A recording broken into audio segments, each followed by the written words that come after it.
औज़ुबिल्लाहिमिनश्शैतानिर्रजीम बिस्मिल्लाहिर्रहमानिर्रहीम रब्बी इश्रह ली सदरी व यस्सिर ली अमरी वहलुल उक़दतम मिन लिसानी यफ़क़हू क़ौली।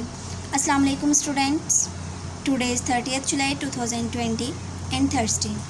Your lecture number 17 and your diary is chapter number 6 making formula of ionic compounds plus book page number 64. Learn.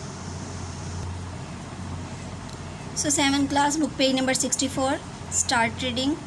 Making chemical formula of ionic compound, यानी ionic compound से हमने formula chemical formula कैसे बनाते हैं उसके बारे में आज हम डिटेल से पढ़ेंगे।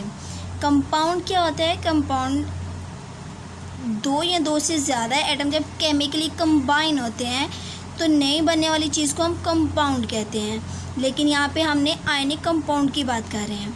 आयनिक कंपाउंड क्या है कि जब दो या दो से ज़्यादा एटम्स नहीं बल्कि आयंस मिलेंगे, पॉजिटिव और नेगेटिव आयंस मिलेंगे तो उससे नहीं बनने वाली चीज़ आयनिक कंपाउंड कहलाएगी। व्हेन अ पॉजिटिव आयन यानी केटाइन, पॉजिटिव आयन वाले को हम केटाइन बोलते हैं और नेगेटिव आयन को एनायन बोलते हैं। व्हेन अ पॉजिटिव आयन यानी cation attracts the negative ion anion, N ionic compound is formed, यानी कि पॉजिटिव आयन और नेगेटिव आयन ये दोनों ही ऑपोजिट चार्जेस हैं, ये एक दूसरे को अट्रैक्ट करेंगी और इससे नए बनने वाली जो चीज़ है उसे हम आयनिक कंपाउंड कहेंगे। Sodium chloride, magnesium chloride are examples of ionic compounds, यानी कि हमारे पास दो ही आयनिक कंपाउंड की एग्जांपल हैं, एक हमारे पास सोडियम क्लोराइड है और एक मैग्नीशियम क्लोराइड है। To write the formula of an ionic compound follow the steps. अब आयनिक कंपाउंड का फार्मूला लिखते कैसे हैं, ये बनता कैसे है, तो उसके लिए हमें 3 स्टेप्स पढ़ने पड़ेंगे और इसके बाद मैं आप लोगों को एग्जांपल के थ्रू समझाऊंगी। Step 1, write the symbols of positive ion cation on the left and symbol of negative ion यानी anion on the right. You may use table 6.1, ये नीचे आप लोगों को बुक पे 6.1 टेबल दिया गया हुआ है, उसमें आप लोगों को सारी डिटेल्स के बारे में बताया गया हुआ है।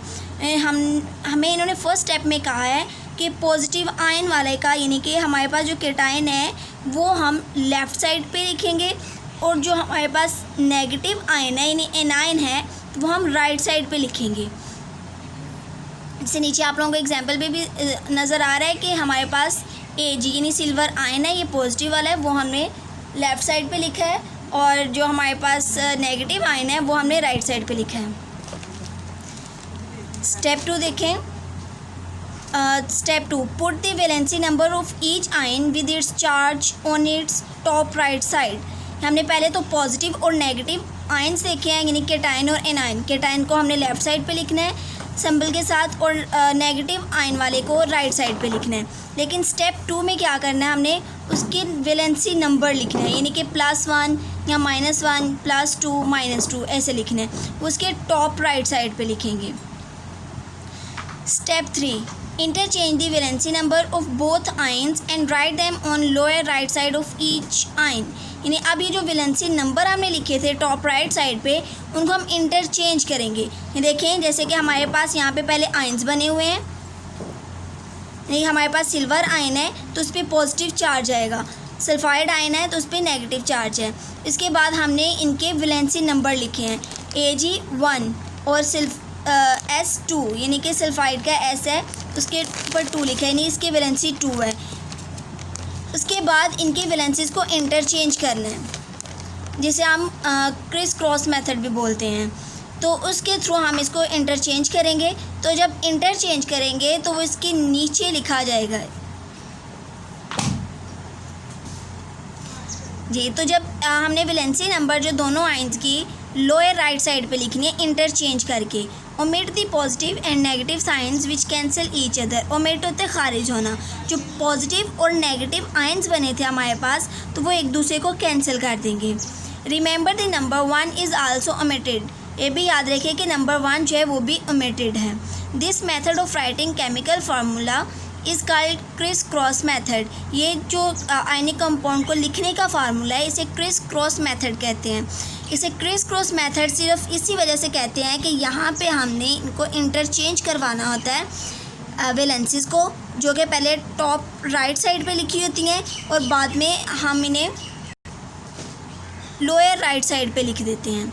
तो इस मेथड को हम क्रिस क्रॉस मेथड कहते हैं। अब एग्जांपल देखें, when the formula of a compound of silver and sulphur ion that is silver sulphide. हमने फार्मूला लिखना है कंपाउंड का, किस किस कंपाउंड के हमारे पास सिल्वर और सल्फाइड आयंस मिलेंगे, तो हमारे पास जो नया बनने वाला कंपाउंड है उसका नेम है सिल्वर सल्फाइड, ये बनेगा। सबसे पहले स्टेप में हमने क्या पढ़ा था कि उन दोनों के आयंस लिखेंगे, यानी पॉजिटिव आयन और नेगेटिव आयन विद सिंबल्स लिखेंगे। तो हमारे पास यहाँ पे सिल्वर का Ag इन सिल्वर आयन है 1 प्लस इसकी वैलेंसी है वो साथ लिखेंगे, फिर सल्फाइड आयन 2 नेगेटिव। तो इसके बाद जो है उन्होंने नेक्स्ट स्टेप में हमें कहा था कि इनकी वैलेंसीज लिखनी है। हम ऐसे ही Ag1 और As2 यानी इनकी वैलेंसीज लिखेंगे। उसके बाद इन्हें इंटरचेंज करेंगे। जब ये इंटरचेंज करेंगे तो Ag के साथ ये 2 आ जाएगी, यानी इंटरचेंज करके तो उनके टॉप राइट साइड से फिर लो राइट साइड पे हम उनके वैलेंसीज लिखते हैं। Ag2S आ जाएगा सिल्वर सल्फाइड। सेकेंड एग्जाम्पल है, right the formula for the compound composed of aluminium and oxygen ions. यानी एलुमिनियम और ऑक्सीजन आयन से मिलने वाला कंपाउंड जो है उस वो बनाएंगे और उसका नाम क्या है, एलुमिनियम ऑक्साइड। हमारे पास यहाँ पे 2 आयन्स हैं, एक है हमारे पास एलुमिनियम आयन और एक है ऑक्साइड आयन। एलुमिनियम 3+ और ऑक्साइड आयन 2 नेगेटिव है हमारे पास। फिर एलुमिनियम और ऑक्सीजन की वैलेंसीज लिखेंगे। ऑक्सीजन की वैलेंसी यानी ऑक्साइड आयन की वैलेंसी हमारे पास 2 होती है और एलुमिनियम की 3, यानी कि इसके पास 3 वैलेंसीज हैं और उसकी 2 वैलेंसीज हैं। उसके बाद इनको इंटरचेंज करेंगे। तो इंटरचेंज करने की वजह से ये जो टॉप राइट साइड पे हम लोगों ने इनकी वैलेंसीज लिखी हैं वही इनकी लो राइट साइड पे वैलेंसीज आ जाएंगी। इंटरचेंज होके तो इनकी वैलेंसीज चेंज होगी, यानी Al2 और O3 ऐसे आ जाएगा एलुमिनियम ऑक्साइड। उसके बाद right the formula for the compound composed of magnesium and chlorine ion. हमारे पास अब फिर 2 आयन है, मैग्नीशियम आयन है और क्लोरीन आयन्स हैं। इन दोनों का हमने आयनिक कंपाउंड बनाना है। तो वो कंपाउंड जो नया बनने वाला कंपाउंड है इसका नेम होगा मैग्नीशियम क्लोराइड। हमारे पास यहाँ पे मैग्नीशियम आयन है जिस 2+ इसकी वैलेंसी है। इसके बाद क्लोरीन 1-। तो इनकी वैलेंसीज लिखेंगे हम Mg2 और Cl1। इनके वैलेंसीज लिखने के बाद इनको इंटरचेंज करेंगे।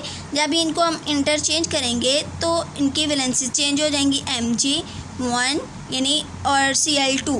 अब यहाँ पे 1 नहीं लिखा हुआ क्योंकि हमने पीछे यानी कल हमने चैप्टर में पढ़ा था अपने रीडिंग में कि हम जब 1 है सब्सक्रिप्ट तो नहीं लिखते, यानी कि उसके साथ अगर कुछ नहीं लिखा जाए तो उसका मतलब होता है 1। यानी Mg के साथ अब कोई भी नंबर यहाँ पे नहीं है तो Mg क्या रिप्रेजेंट कर रहा है कि यहाँ पे सिर्फ़ और सिर्फ एक ही एटम है इसका।